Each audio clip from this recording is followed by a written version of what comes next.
We're live. Good morning, everyone. Our viewers in United States and our viewers rest of the world, specifically in India, because we have a couple of viewers from India. Good evening. I'm here to welcome you on behalf of the Board of Directors of ICHRRF, that is the International Commission for Human Rights and Religious Freedom, for yet another event under the auspices of Speaking Up series. A little bit about ICHRRF, International Commission for Human Rights and Religious Freedom, is a US-based nonprofit organization that is focused on upholding human rights and religious freedom through continuous monitoring, policy interventions, and collaborations. We are focused on educational research, legal and human rights advocacy, and charitable purposes, and strive to be an advocate for the human rights and religious freedoms of underrepresented communities and minorities across the world. We believe that humankind can no longer afford to be selectively vocal about the rights of only a specific set or subset of people. A human and just world necessitates fair treatment of all living beings. Our focus is on indigenous rights and freedom, free speech, and their cultural preservation. Next, you see the slide of our logo. Some of our initiatives include monitoring violations of the freedoms and sanctity of religious and philosophical minorities across the world, research into documentation of the culture, history, and challenges faced by such communities, conducting special hearings on human rights violations wherever they are occurring, policy recommendations on human rights and religious diversity and pluralism to international organizations, agencies, national and local governments, collaboration to support cultural and philosophical diversity across the world. And very recently, we have started a program, Professor Ved P. Nanda Fellowship Training Program in Human Rights. And I am very pleased to say that from January 2022, we have a fellowship training class of 2, one from United States and one from India. So the topic of our lecture in the Speaking Up series today is Armenian Genocide and its continued denial by perpetrators. This is part of our Speaking Up series on human rights and religious freedom. The First World War saw Ottoman Turkish Islamic Caliphate annihilate between 700,000 and 1.2 million of its own citizens of Christian Armenian origin during the 1915 and 1916 timeframe.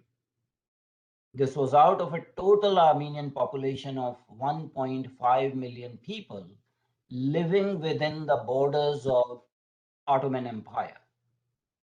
It is probably the first genocide of 20th century happening around 1915 or so. The successor state to the Ottoman Caliphate, the Turkey, still denies this crime against humanity, although after the fall of Ottoman Empire, the successor Turkish government was a secular government under the leadership of Kemal Atatürk. So that is the fallacy here. Our distinguished speaker today is Mr. Taniel Koushakjian, and you will see him, but this is his picture. Taniel is a seasoned government affairs and strategic public relations professional. He has worked with over a dozen clients in the corporate, nonprofit, and political campaign words. He has 15 years of experience successfully advocating before local, state, and federal government on a wide array of appropriations, taxes, transportation, immigration, human rights, US national security, and foreign policy issues. He is the Washington representative of the Armenian Council of America, CEO of BreakThru Strategies, former government relations and policy director for the Hindu American Foundation, and the founder and editor of FloridaArmenians.com. Taniel was recently named a top 21 in 21 lobbyists by the Advocacy Association and a trustee of the Chamber of Commerce of the Palm Beach. He holds a BA in political science from Florida Atlantic University, an MA in political management, and a graduate certificate in PACs from George Washington University. Currently, he is working for a private cybersecurity firm that handles the government liaison. Taniel is not new to us. He has actually been on a panel in different capacities in the past also. So you will have extensive information on the Armenian Genocide from Taniel. Before I give floor to Taniel, a little bit about our housekeeping rules. I would like all the audience members to mute themselves to avoid noise interference. Kindly change your cell phone settings to vibration modes. Please don't try to interrupt our esteemed speaker while he is speaking.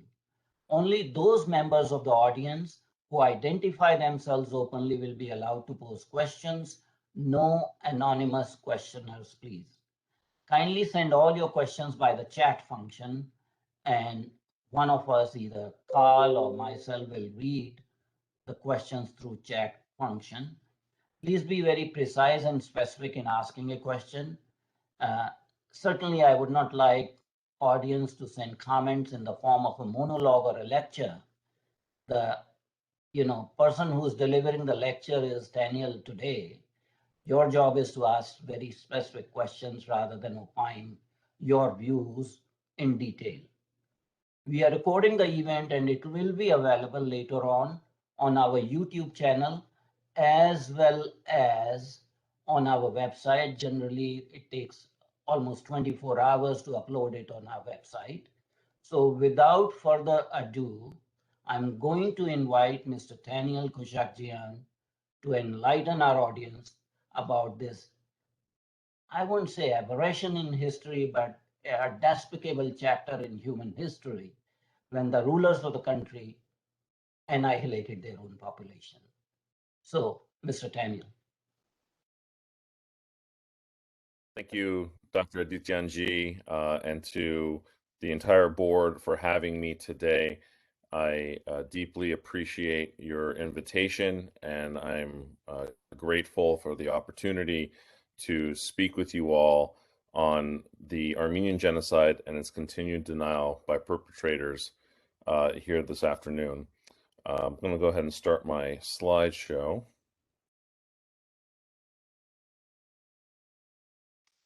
And before I begin, there's a couple of things I want to say. First and foremost, I've been working on Armenian American issues, U.S.-Armenian relations. I started out in 2007, and a lot has happened since then, in particular, but a lot happened before then. And it was a great experience for me as a young lobbyist in Washington to have this opportunity to advocate, as I myself am a descendant of genocide survivors. So I've listened to the stories that my family has told me, and every Armenian who is a descendant of genocide survivors has a similar story. Each one is unique and different, but you hear and see a lot of the same stories over generations. So what I'm going to do today briefly is, as much as I want to talk about denial, and that is the focus of our discussion, I want to give equal time to recognition. And I do that because, I don't like the ones who got away with genocide, so to speak, to get as much time or more time than the victims and those whose stories want to and need to be told. I am going to take a more academic and objective presentation here. However, I'm also going to weave in personal stories and personal experiences that I've had in confronting and facing denial that I think your audience will also enjoy getting a human perspective on that as well. So I will begin with the world response to the Armenian Genocide, both during the genocide as it was unfolding and after, immediately after. I will talk about U.S. and international recognition. Then I will get into the evolution of official Turkish government denial, because it has evolved. It's been over 100 years, and so that thesis has changed. And denial as a foreign policy tool, not just of Turkey but of other states that I think we know who and have seen those states act, and how that has brought us to the environment that we have today. So, but before I begin, I want to show a clip that's about an 8-minute video clip. And this video clip is very important, and it's for anyone who has a great deal of knowledge, wealth of knowledge on the Armenian Genocide, will still value and benefit from this film, this short clip. But it's also for those of you who may not know too much about the Armenian Genocide to begin with and are here kind of just learning about the Armenian Genocide and what happened. And so this video will hopefully get everyone all on the same page. Please pay attention, because there are points in this clip that I will reference throughout my presentation. And so I would like you to pay careful attention to the words that you hear, but also the words that are presented on the screen, because I will touch on them in my presentation. So what I'm going to do here now is stop that share and go to my video. You'll bear with me for one moment, please.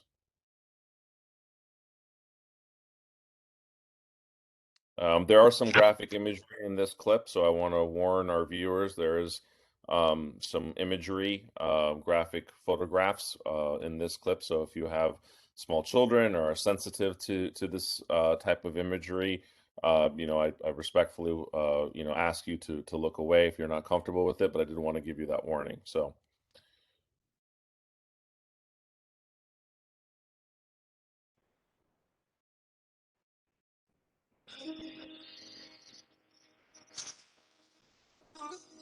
I'm a survivor. Remembrance is a key to understanding the present.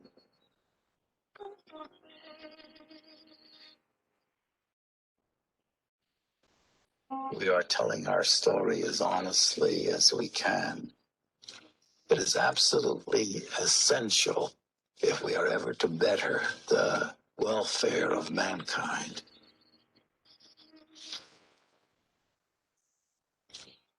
In the aftermath of World War II and the discovery of Nazi atrocities, the United Nations resolved to act, creating a universal definition of human rights and addressing the prevention and punishment of a newly defined crime. Genocide is a new word combining the Greek word genos, meaning race or group, with the root of the Latin sidere, meaning to kill. Dr. Lemkin, could you give us a little background on how you came to be interested in this genocide? I became interested in genocide because it happened so many times. It happened to the Armenians, and after the Armenians, Hitler took action. Years before the Holocaust, during the First World War, the Ottoman Empire sought to eliminate all of the Armenian Christians.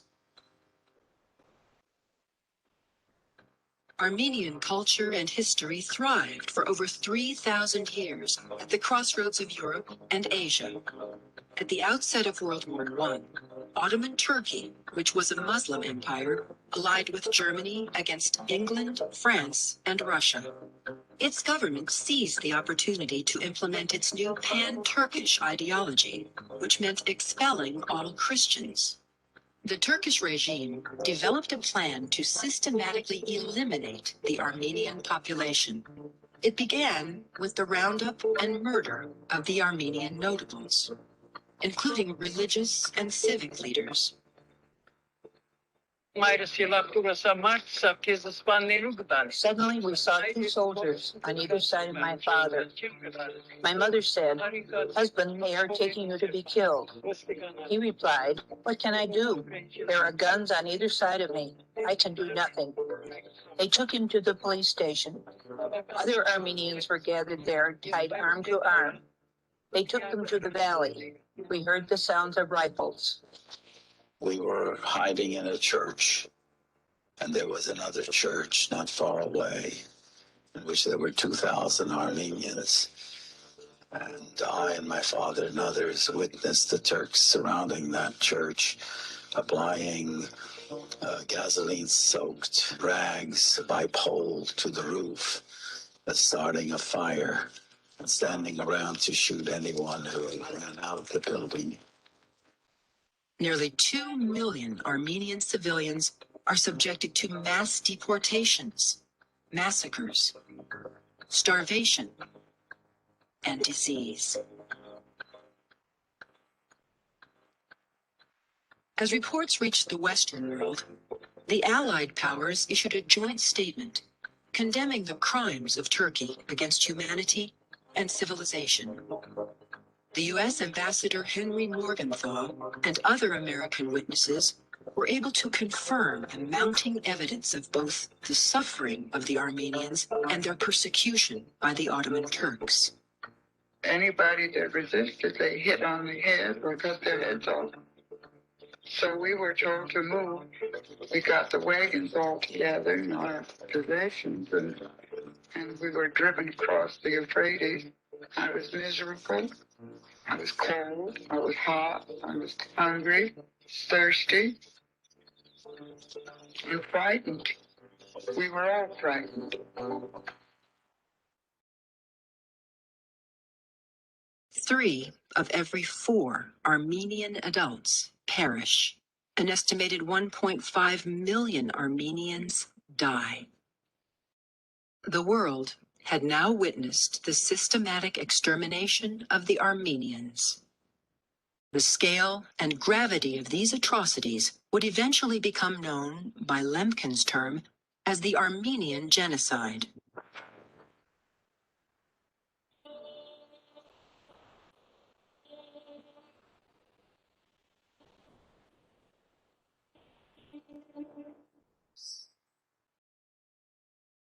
A 100 years has now passed since this first genocide of the modern era. Yet, to this day, the Turkish government maintains a deliberate policy of denial. Turkish President Erdogan has made public statements assailing Armenians for their efforts to have the massacres of 1915 recognized as genocide. These remarks follow a pattern now decades long of other Turkish nationalist leaders whitewashing history and denying the Armenian genocide. They went in and murdered them.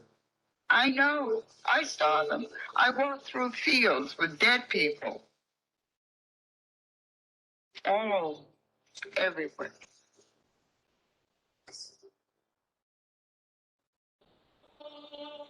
Reconciling Turkish denial and the Armenian community's campaign for recognition became a life-defining quest for journalist Hrant Dink.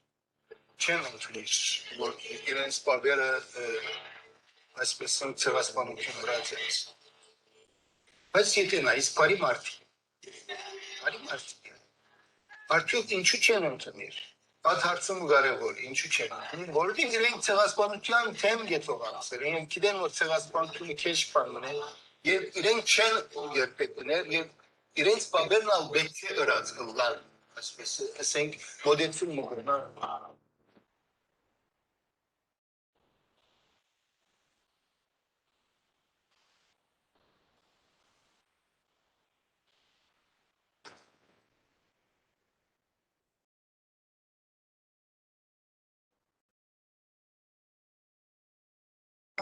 In the 20th century, an estimated 15 million people have been wiped off the face of the earth by genocide.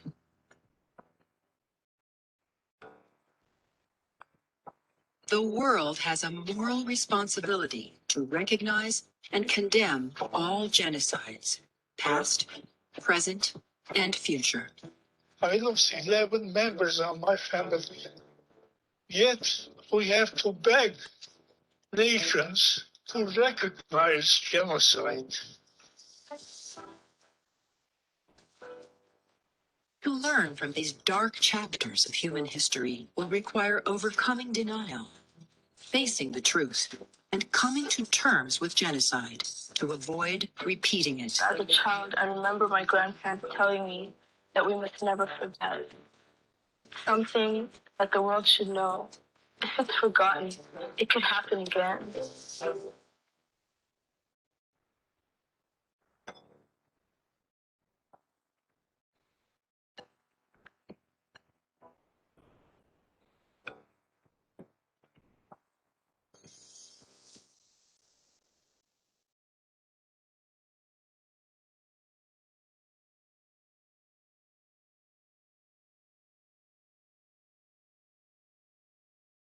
So that's pretty powerful. I'm still a little emotional. I've seen that clip probably a couple of hundred times, and it still gets me emotional every time.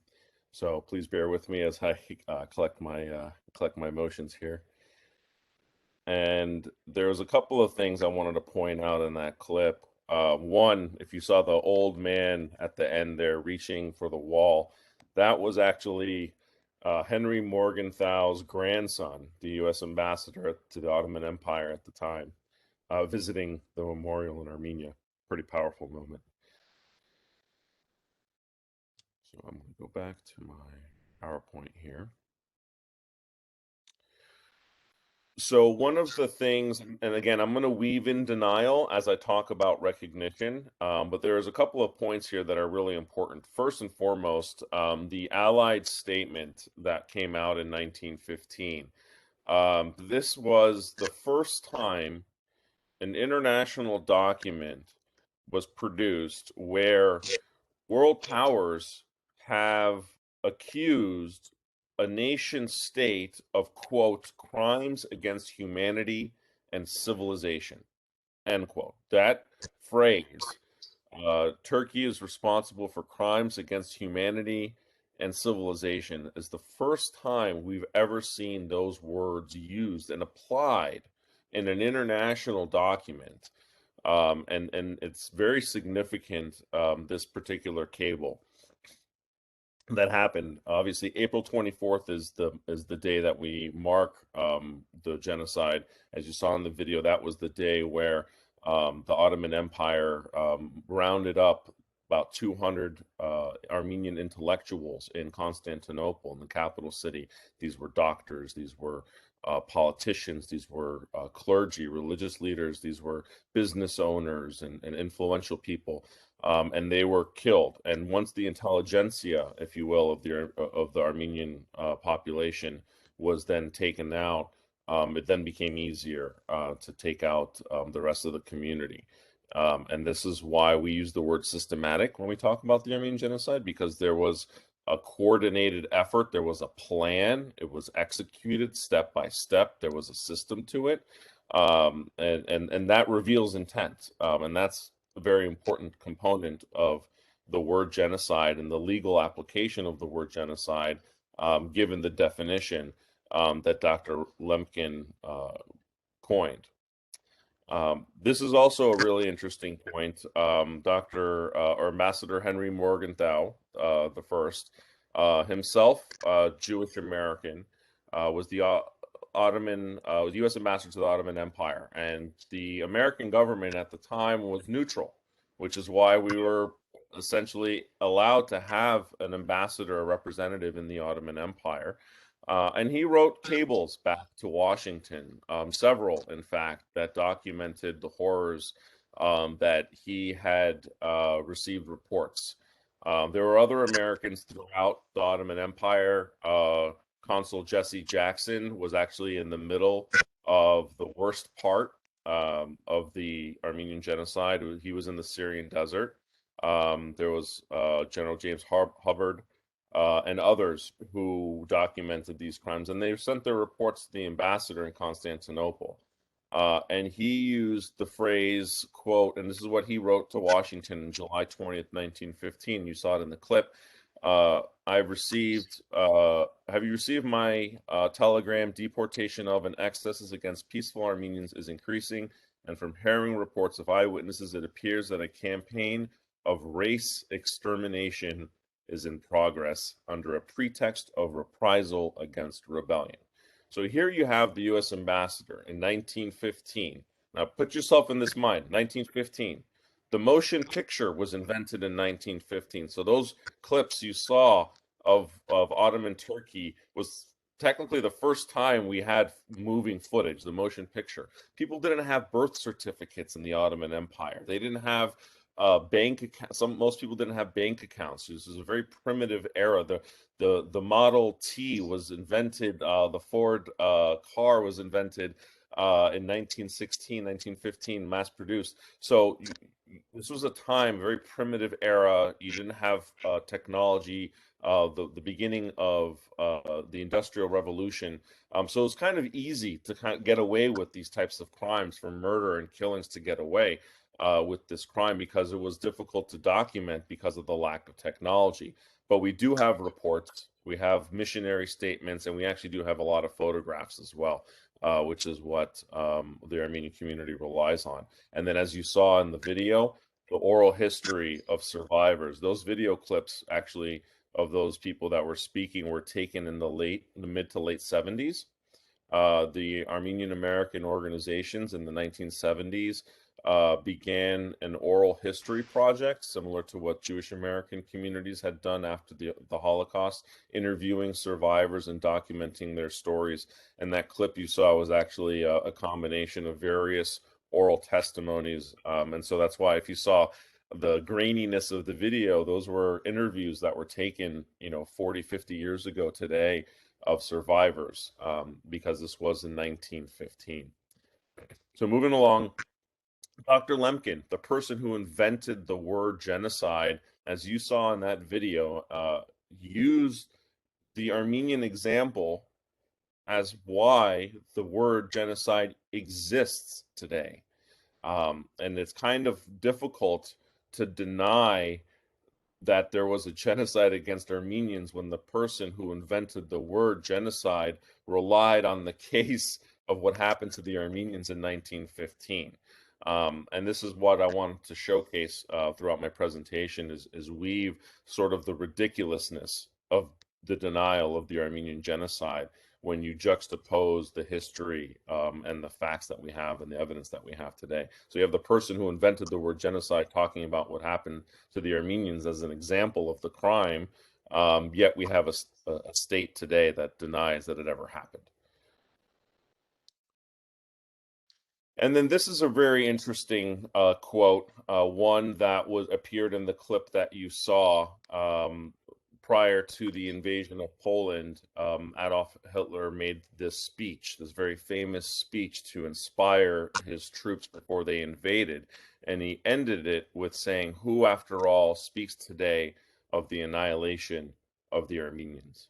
The Turks today even deny that Hitler made this quote. And this quote is in the United States Holocaust Museum and Memorial in Washington, D.C. In fact, there are 3 references to the Armenian genocide at the Holocaust Museum. This quote is particularly important for Turkey, and I'll give you a little bit of inside baseball here. I don't know if they still do this, but when I was directly involved in the affirmation effort, the legislative affirmation effort in the 2000s, the late 2000s, when I first started out in Washington, 2007, 8, and 9. Every year, the Turkish embassy would send a delegation to the Holocaust Museum and demand that they take down the quote of Adolf Hitler. And every year, the Holocaust Museum would deny their request. It didn't prevent the Turkish embassy in Washington from continuing to make that request every year, because they continued to do so. However, every year, the Holocaust Museum had to respond and deny their request. This is another example or illustration of Turkish state-sponsored denial. The fact that they would ask the Holocaust Museum to remove and essentially engage in their denial. It's quite a bold request, if you will, but it also speaks to the audacity of the perpetrator and the mindset of the government. And if you go to the Holocaust Museum website, there's a whole section devoted to the Armenian Genocide as well. Now, this is an interesting document that I wanted to touch on. In 1951, the United States government submitted a written statement, as it says here, to the International Court of Justice, to the ICJ, expressing their reservations to the Convention on the Prevention and Punishment of the Crime of Genocide. So this is interesting, not because of when it came out in 1951 and what it says, but it was interesting because it was only discovered around 2010. So this document had existed for 60 years before it was found. And I remember when we found it, it was such a powerful piece of evidence. And it says in the advisory opinion given by the official United States government to the International Court, the practice of genocide has occurred throughout human history. The Roman persecution of the Christians, the Turkish massacres of Armenians, the extermination of millions of Jews and Poles by the Nazis are outstanding examples of the crime of genocide. So here you have the executive branch, the executive authority of the United States government in 1951, acknowledging and recognizing the Armenian Genocide as an outstanding example of the crime.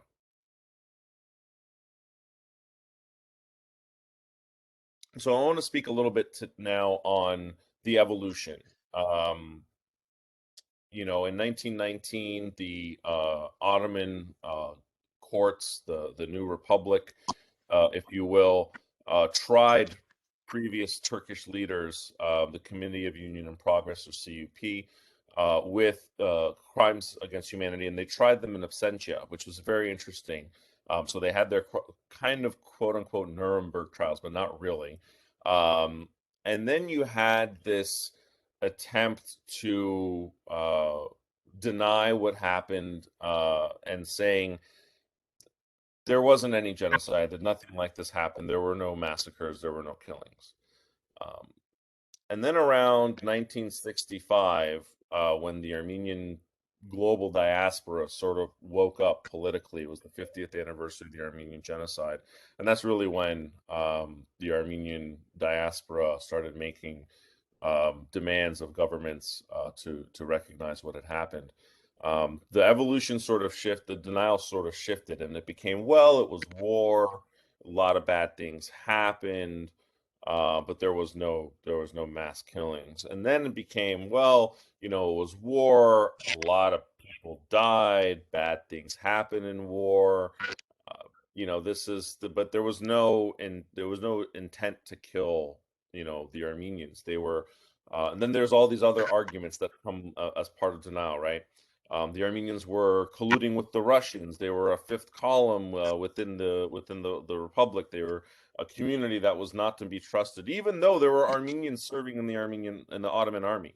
There were Armenians who served in the Ottoman army. There were Armenians in the Ottoman parliament. There were Armenians in parts of the government, and so it was kind of hard to create that thesis given all that evidence. But that evolution, that denial, has continued, and then it basically came to where we are today, where bad things happened, but there was no intent to kill Armenians.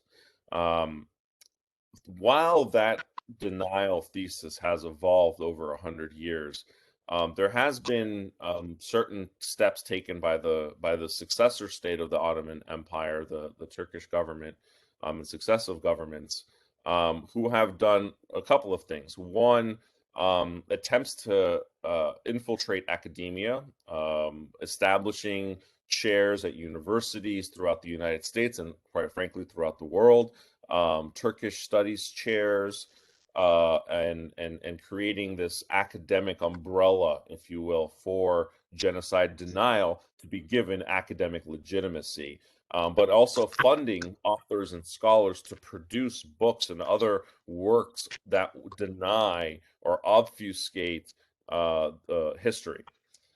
And then what you have in more recent times, I would say in the last 50 years, is institutionalized state-sponsored genocide denial.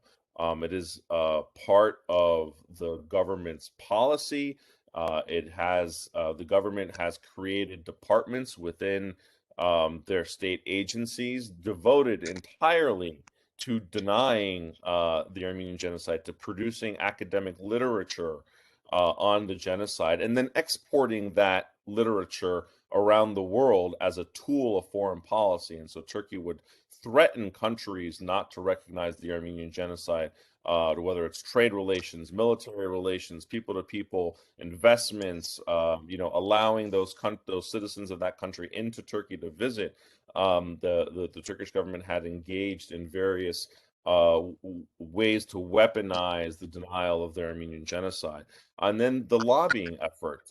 Turkey spends close to $10 million every year on lobbyists in Washington, D.C., and they had up until recently come to spend that money specifically on stopping resolutions in Congress and lobbying the administration to not use that phrase when the president makes their declaration or genocide remembrance statement every April 24th. As you saw at the end of that clip, of the video clip I shared, there were statements of presidents, right? George W. Bush, Bill Clinton, Barack Obama, but none of them used the word genocide. That clip was a little old now; it's a little dated. That came from it was during the Obama presidency, so I want to say 2014, around 2013, that clip was produced. But Obama came the closest to it at the time by using the Armenian phrase "Medzyagern."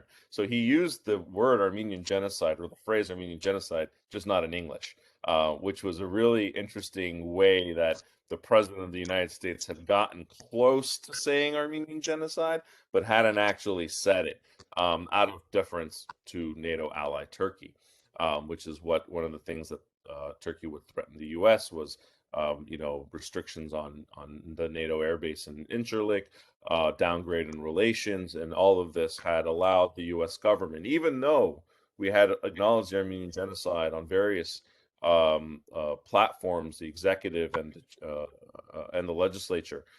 Nevertheless, the president of the United States, since Ronald Reagan, had not used the phrase Armenian genocide. So since 1981 to 2020, we had, or 2021, about 40 years, we had a president who was not basically permitted to say the word genocide out of deference to Turkey. And then there's a clip of the ambassador, if I have time to show it. It's a 2-minute clip. I'd love to, but this is a screenshot of the Republic of Turkey's Ministry of Foreign Affairs. I took this screenshot this morning, just to show you the time. This is the official government response and denial of the Armenian genocide. As I said, it's institutionalized. It's part of their government apparatus, if you will. So we can talk. I'm happy to engage in discussion and conversation on political and geopolitical concerns surrounding the genocide, its recognition and denial, especially lobbying efforts post 1965. These are all aspects that I'm happy to touch on. And I quickly just wanted to leave you all with countries that have recognized the Armenian genocide. It's about 31 nation states around the world that have officially passed a resolution, or the head of state has acknowledged officially the Armenian Genocide. And then this is the U.S. record, the 1951 filing. You had resolutions in Congress, President Reagan, the most recent efforts in 2019 and 2020, President Joe Biden's statement in 2020 being the first U.S. presidents to acknowledge U.S. genocide, and 49 out of 50 U.S. states have actually passed, either a governor or state legislatures passed a resolution recognizing the Armenian Genocide. But that's a really interesting list. And then there's some resources here that I'll share with you. Do I have 2 minutes to show a clip? Please go ahead, Taniel. Okay. So there's a 60 minutes segment on the Armenian Genocide that I encourage you to watch. It's about 12 minutes, but I'm just going to show 2 minutes of that clip. And I encourage you all to go and, like I said, watch the full clip.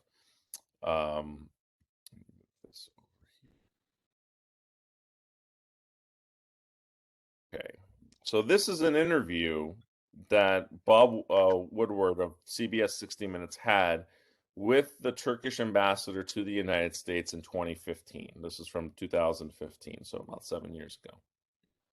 To this day, the Turks vigorously deny there was any such campaign. When we spoke to Nabi Sensoy, he was Turkey's ambassador to Washington. We were in Syria, sir, and we scratched the sand and came up with bones. How can you argue with that? Well, bones you can find anywhere in Turkey, you know. There have been a lot of tragedies that happened in those lands. Excuse me, sir. We dug up these bones in a place called Der Zor, which Armenians say is their equivalent of Auschwitz.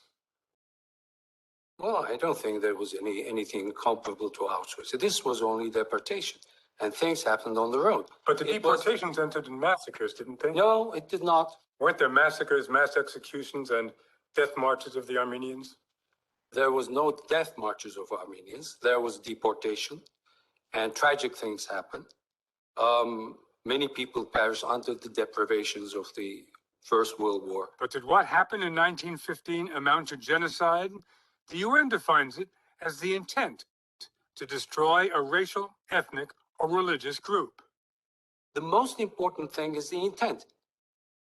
The killings is something else. It's happened on both sides. But whether it constitutes genocide is another matter. It's a legal word, and it should not be lightly used.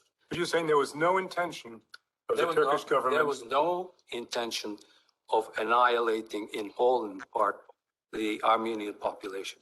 Bishop. So that, ladies and gentlemen, is genocide denial in its face. That's something that I've experienced when I speak publicly, and to share with you a personal experience in, I think it was 2014, right before the 100th anniversary. We worked with the Jewish American community. The Holocaust Remembrance Day actually on that year fell on April 24th. So it was Holocaust and Armenian Genocide Remembrance all on one day. And the Jewish and Armenian American community in South Florida came together to do a joint commemoration. The Turkish embassy in Miami sent the board of the synagogue, each board member, a box of genocide denial materials. And these are the materials that have been produced by the government, scholarly books. Very nice, very professionally done, pretty, glossy, looked very professional. And they demanded that the synagogue not have a genocide commemoration. The synagogue continued on with the program. We had a joint commemoration, but it was kind of, and the rabbi then shared with us and showed us the materials that were sent to the board members and the letter demanding that they not allow this program to proceed. So I've personally faced that denial. I've seen it. I've experienced it. I've had people tell me that, right before you showed up, we announced that you were speaking, and we got this letter from the Turkish consulate or embassy in Washington demanding that we not allow you to speak. And fortunately, I've never been canceled. However, it is amazing today that that still happens in 2022. So I just wanted to share some of that with you, and happy to engage with you in your questions. Thank you very much indeed, Taniel, for this clinically accurate, politically correct depiction of horrible events in human history in 20th century.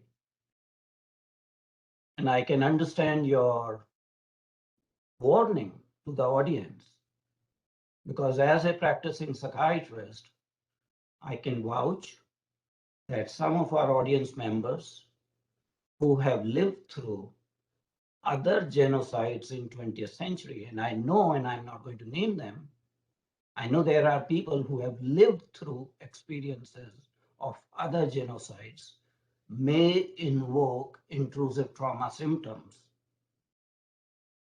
That may happen, but in order to uphold the human spirit, in order to uphold the human values, we do have to talk about genocides, whether it is perpetrated by a government or by non-state actors.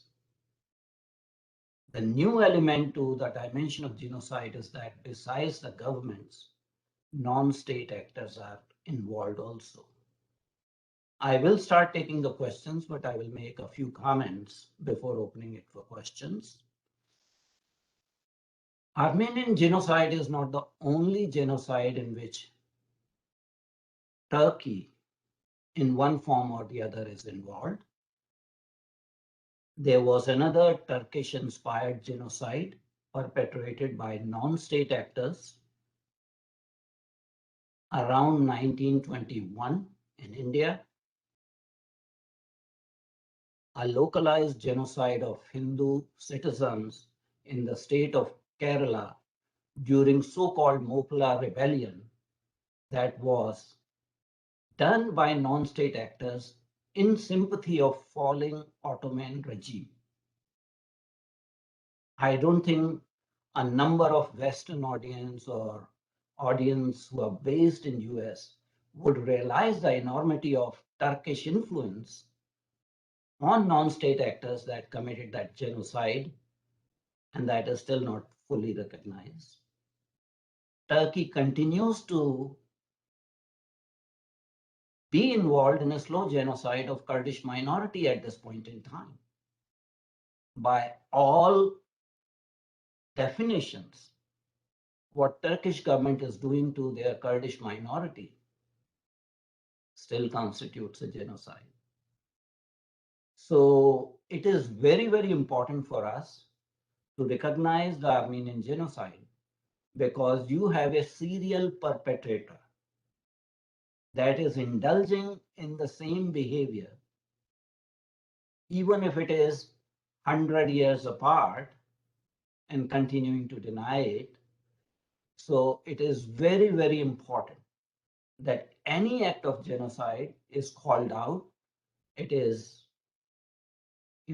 not hushed under the carpet for geopolitical reasons, as you have stated, Daniel.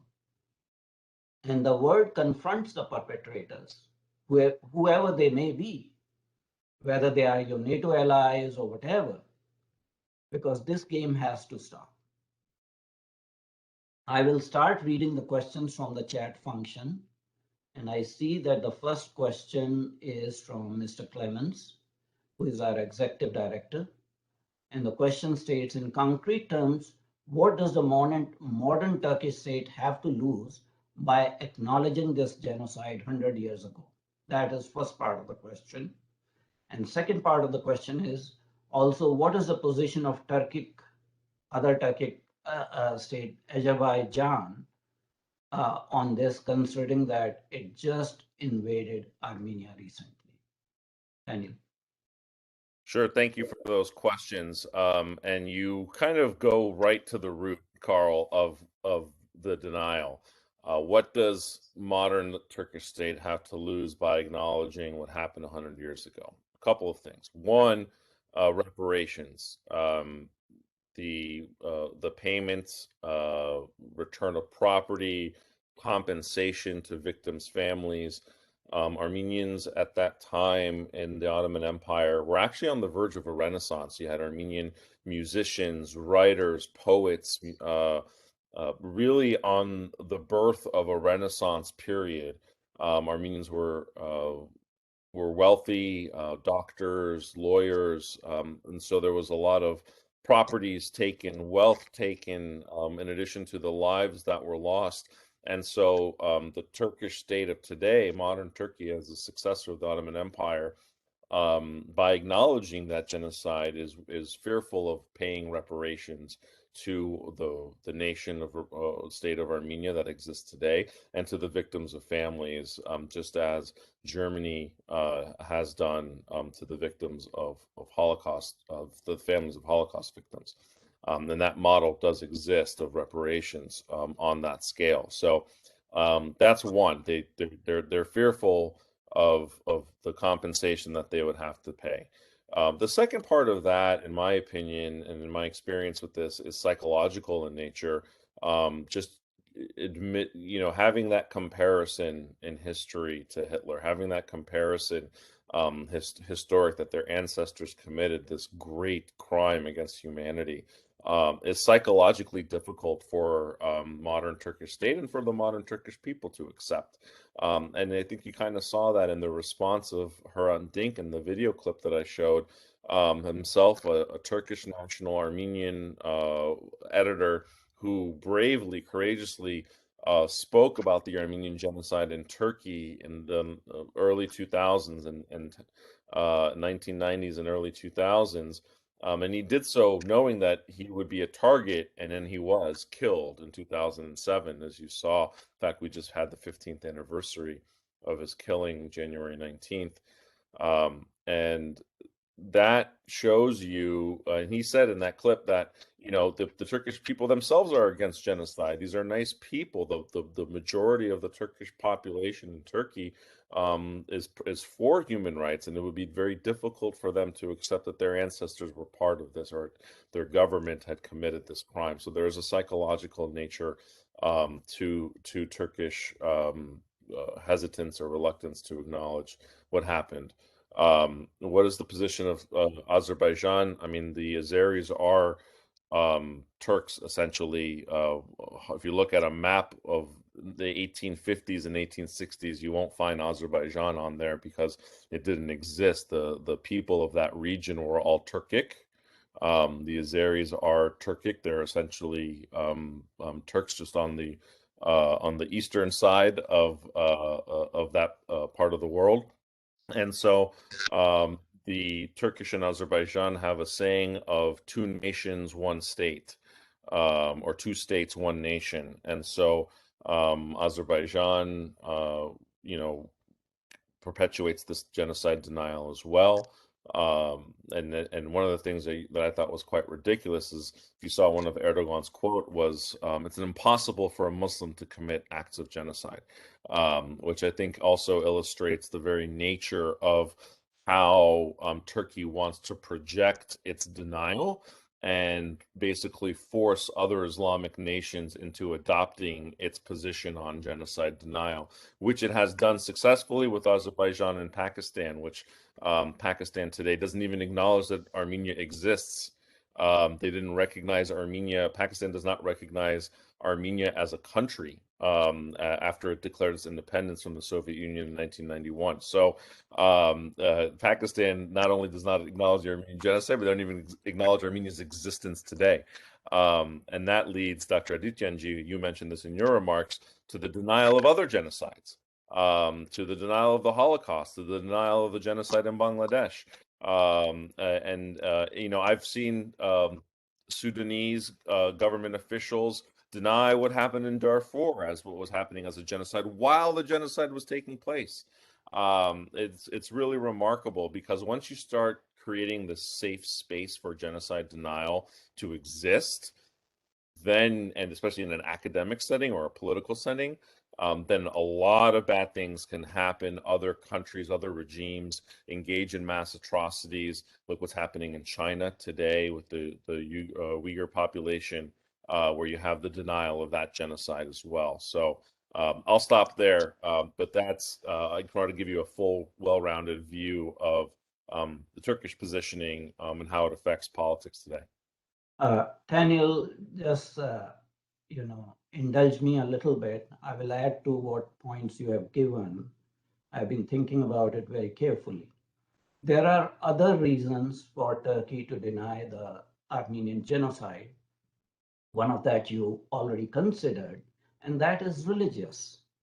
I think we are living in a woke world where we don't want to point fingers or things like that. And for Erdogan to say that, Turkey in whatever form could not have committed the genocide because of the Muslim faith. I think that kind of specific religious exceptionalism, creating that safe harbor for specific religious exceptionalism, I think is very unfortunate. And we need to call it out, because you cannot sanctify your role just because you belong to a particular religion and deny the genocide, especially while you are still continuing to indulge in genocide of your minority Kurdish population. The other issue is much more geopolitical, and that is Turkey's role in OIC. Turkey is vying for the quote-unquote leadership role in OIC against other Islamic countries. And they are not going to admit that Turkey, as a caliphate, indulge in genocide. So there are other reasons why they would not, because it would affect Turkey's actually quest for leadership of the Islamic world, or maybe a modern day caliphate. So those are the other issues because of which Turkey is not going to admit the genocide, whether of Armenians historically, or whether existing genocide that it is committing in a slow manner of Kurdish minorities. I'll move on to the next question, and it is from Sridhar Nair. Is there a public document or URL that lists lobbying yearly dollars spent by foreign countries in the United States?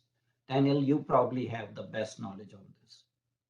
Yeah, there's a really good author and writer. His name is Julian Paquette. He used to be, I believe, with Al Monitor, and he started his own publication now called foreignlobby.com. And foreignlobby.com, you will find statistics on foreign governments lobbying in the United States. It's a great resource. He's done a great job of researching and digging through lobbying registration forms and filings with the Secretary of the Senate and the House Clerk and Department of Justice FARA filings.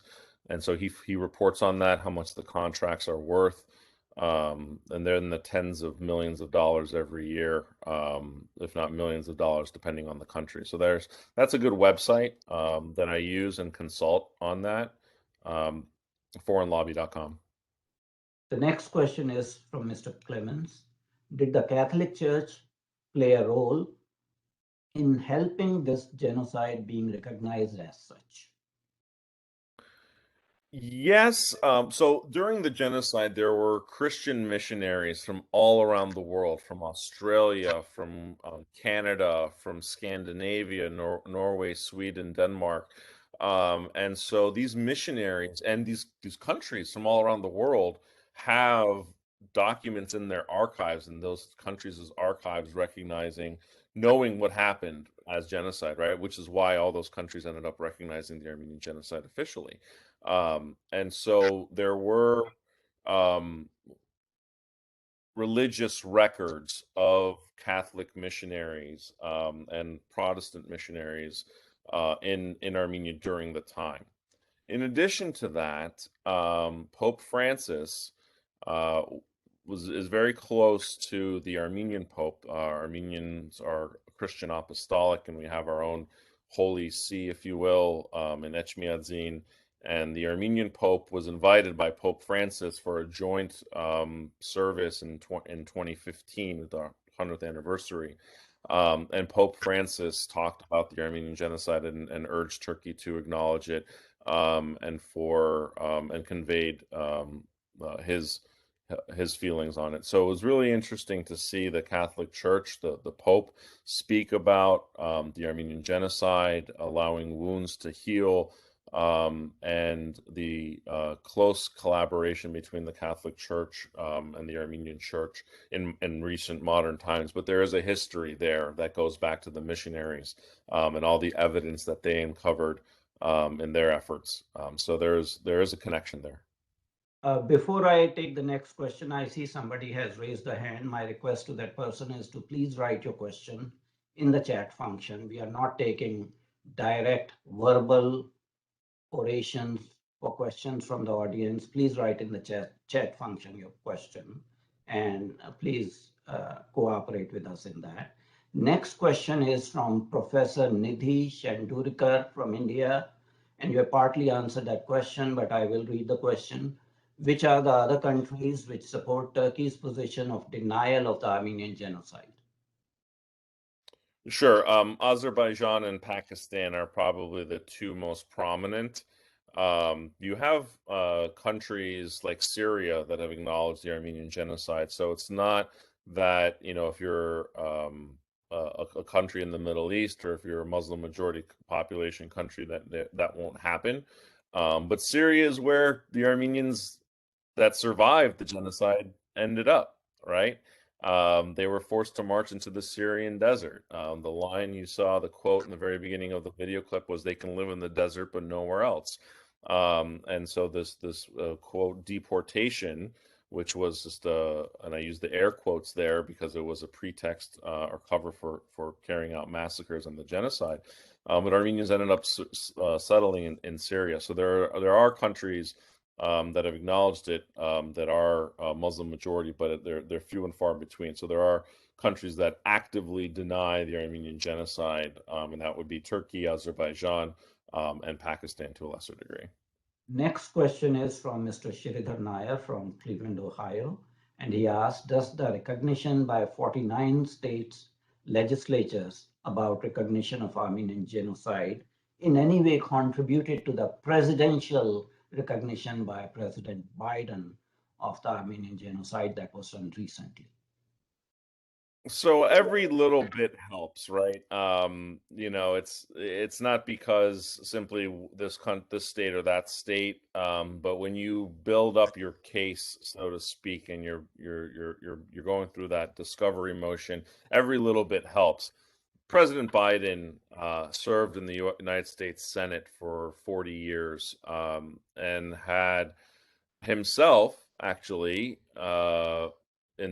he was the chairman of the Judiciary Committee in the 90s and 80s, and he actually held hearings on the Armenian genocide and recognition bill. So he has a long history and knowledge of the Armenian genocide. President Biden does, and experience with it, and the community's legislative efforts since the 70s, 80s, and 90s and 2000s on the Armenian genocide bill. So he's very well versed on it. And so did it affect him personally? No. Did it help in the broader effort of recognition? Yes.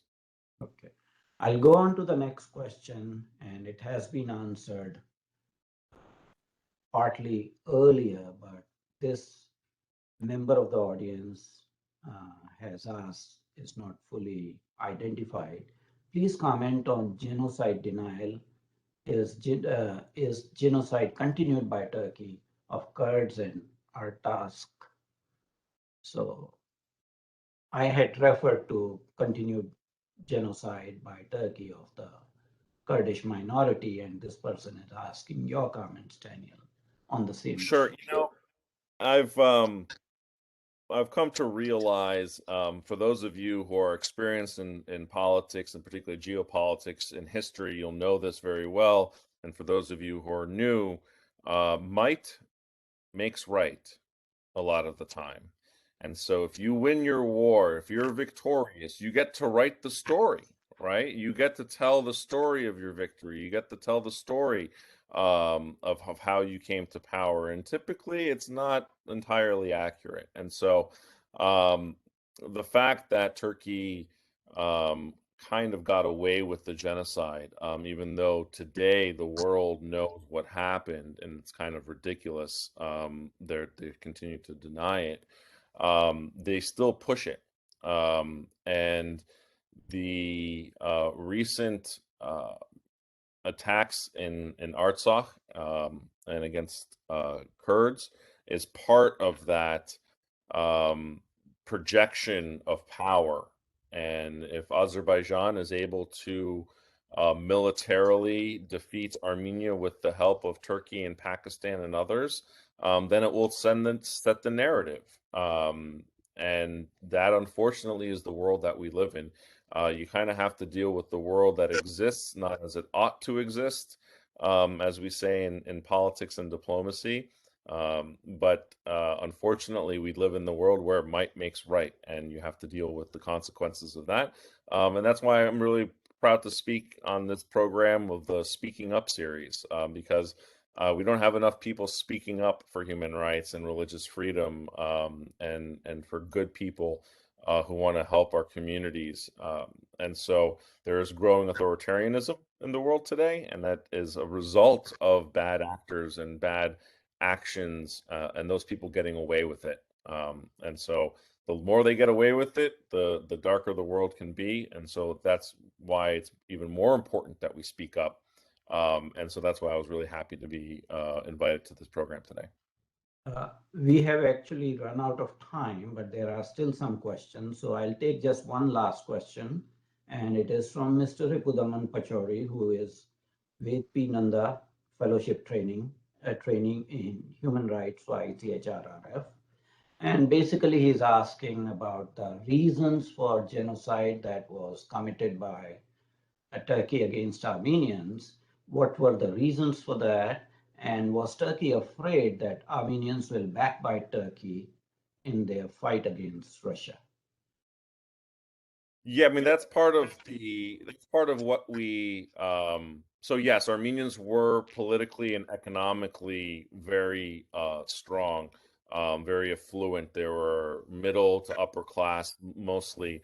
And then the parts of the Ottoman Empire that were ancient Armenia were majority Armenian populated. So you had 80% Armenian population with 20% Turkish population. So you had majority Christian parts of the Ottoman Empire, majority Armenian parts of the empire too. There's other parts of that as well. You know, in 1914, the Turks suffered great losses in the Balkans War in Europe. And so those were against Christian forces of Bulgaria in the Balkans. And so you had these troops kind of returning from this great loss of the war, the expansion of the Ottoman Empire. That's where you get the phrase, the sick man of Europe, right? When Ottoman Empire began losing the wars in the Balkans and retreating, empire was crumbling. And you had these troops and forces coming back from military losses, right, against Christians. They lost to these Christians. Then they come home and they see rich, affluent Christian communities and majority Christian populations. So this anger, this animosity, this resentment builds. So there's a lot of reasons for that. You also had the massacres of the 1890s, the Hamidian massacres of the 1890s, where 200 to 250,000 Armenians were killed. And this was kind of the precursor to the genocide. So you already had this society that was kind of sensitized to persecuting Christians simply because of their faith, because they had rose to certain prominence in certain parts of the Turkish and Ottoman economy, because of the parts of the Ottoman Empire that were majority Christian. This is ancient Armenia. Armenians have been there for 5,000 years. Turks were invaders that came in thousands of years later. You had the loss of the war. So there's a lot of factors that come into this, that come into how this genocide came to be. And then the last part of your question, I believe, had to do with, Turks or Armenians biting Turkey back. Look, there were Armenians in the Russian Empire, in the Russian armed forces.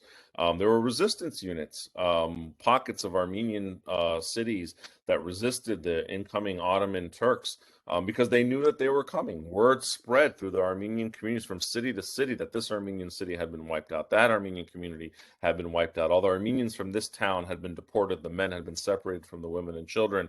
Men were conscripted into labor camps, into the Ottoman army, and women and children were sent to march to the desert. Word spread. And so there were resistance movements, but that's the line that the Turkish government says, oh, there was a rebellion, so we have to squash the rebellion. Well, there was always a rebellion. There was a Jewish resistance during the Holocaust. You had pockets of Jewish people in Europe fighting back against the Nazis. Just because there's a resistance movement doesn't mean that they're the reason why you're committing genocide. And so there was that fight back. There were Armenians in the Russian army, yes, but like I said, there were Armenians in the Ottoman army as well. In fact, my great-grandfather was one of them. The topic is very interesting and educational, and it raises awareness, and there are continued questions. So I will take just two more questions. My request to Manga Anantkula is to put the question in the chat box rather than raising the hand. Everybody is putting the question in the chat box, so please do so. Meanwhile, while she's doing that, I have a question/suggestion from Professor Yashwant Pathak, whether holding an international conference in Washington, D.C. of all the unrecognized genocides of the world would help in changing the public opinion and the public, acceptance of these unrecognized genocides. Any comments, Taniel? Sure. I mean, I think there is a greater need for scholarship on some of these unrecognized genocides. And I'll point to Bangladesh as a good example. Look, I am guilty of not knowing enough about what happened in Bangladesh in 1971 prior to joining the Hindu American Foundation. And it was really, really difficult for me to accept the fact that I didn't know about the 1971 genocide. B, that no one talks about it today. It was more recent than the Armenian Genocide, right? It was 70 years ago. It wasn't 100 plus years ago. In 1971, you had technology, you had television and radio and internet, or not the internet, but you had technology, you had photographs, you had cables, you had communication, satellites, things like that. Yet we don't talk about 1971, right? And when we at ICHRRF at the time began pushing the Bangladesh genocide narrative and started talking about it, there really wasn't a lot of academic research. There hasn't been enough, in my opinion, books written about 1971. There hasn't been periodicals. There haven't been studies. Has anyone studied the Pakistan government files? Has anyone had access to the Bangladesh government archives? What historians have taken this on? I don't see enough of that in the Armenian American and global Armenian diaspora efforts. There was a lot of studies. There were a lot of books written, a lot of Armenian lawyers, academics, people who studied the archives of Canada, of Australia, of the UK, of the Vatican. There was this tremendous wealth of research done. That hasn't happened with Bangladesh in 1971. We don't know enough of exactly. We have the stories, we have some photographs, but there hasn't been an academic, a scholastic or scholarly research and production of evidence. So for the academics out there, I would encourage you to start to produce that literature so that we can start to discuss these things and get to that recognition. You want to have a conference on this? Bring some papers, do a call for papers, fund an academic approach. A conference like that, I think, would actually help bring that research to light and that analysis to light, where it can be presented to the world. And I think that will help. But I'm using this one example, but I think there's not enough scholarship done on these other genocides for the world to recognize. The last question is from Manga Anantkula, and although this has been dealt with by some of my comments, but it is a very precise question, and I'm going to read it. The history is evidence to genocides in different parts of the world perpetrated by a single religious group. The best example is the Hindu genocide since 711 AD.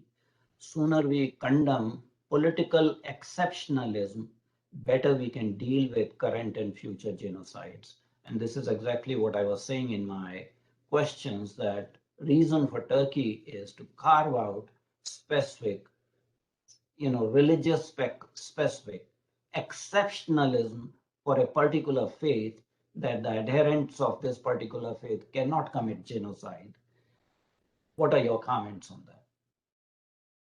I think you've touched on something that's really fascinating. The concept of religious exceptionalism is not something that I've heard classified in the way that you did. So I'm actually very fascinated by the way you term or phrase that. I think you're accurate in the sense that it does depict a religious exceptionalism. I think that kind of needs to be studied as well, and it could be debated. I think that was really, really interesting for you to use that terminology, and it's kind of something new that I haven't heard before. So that's my reaction to it. But it, no religion is perfect. No group of people or ethnicity does not have bad actors. There's good and bad in every faith and every nationality. So it's getting beyond that and trying to find those honest, good brokers of any religion or of any background that want to engage and have those discussions. And I've met Turks who acknowledge what happened and have even apologized to me, even though they personally weren't part of it or perpetrators. But you have to find the good in everyone, and the good in every religion. And I think that's where you get to make breakthroughs, because the people who are against you, the people who are opposing peace and dialogue, they only exist in that space. When there is peace, when people get beyond and reconcile their differences, it's those extreme forces that no longer have a space, and they need that space in order to survive. And so let's not give it to them. Let's move towards reconciliation. And I think that's something fair and just, and acknowledging reconciliation, I think is in the best interest of humanity. Before I close this session, I know that there are more questions, but I'm going to stop at this time. I'm very glad that 31 countries have accepted the Armenian genocide and have accepted that the perpetrators, mainly the state of Turkey, is continuing to indulge in denial. But as civil society organizations, we also have to uphold the human values. And I'm going to take a stand here as the president and chairperson of Board of Directors of ICHRRF. ICHRRF will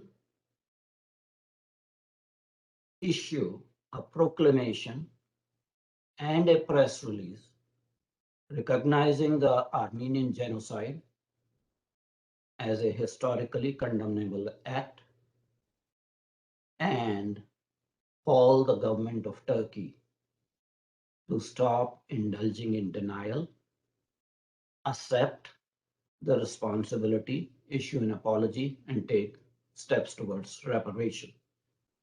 And I'm sure if other civil society organizations like ICHRRF take the same stand, we will create an environment in which no other state or non-state actors would be able to continue to do what they have done. So that's the announcement I'm making as president of ICHRRF. I thank you, Taniel, for coming and spending almost 1.5 hours with us, educating us, our audience, both in US as well as in India, about this particular, basically a horrible episode in human history of slaughter of innocents, if I may use those terms. I'm also thankful to our audience who took time off, listened to you patiently and participated in very educational and informative discussion. I'm thankful to all. I'm sorry I was not able to take all the questions, but if we take all the questions will never cease. So again, my thanks to everyone who is present here, who participated in this discussion. A video recording of this session will be available on our website within 24 hours. And as I stated, we will issue a press release recognizing this and calling the government of Turkey to stop further denials, accept the moral, legal, and ethical responsibility for this genocide. With that, thank you everyone, and we are closing the session.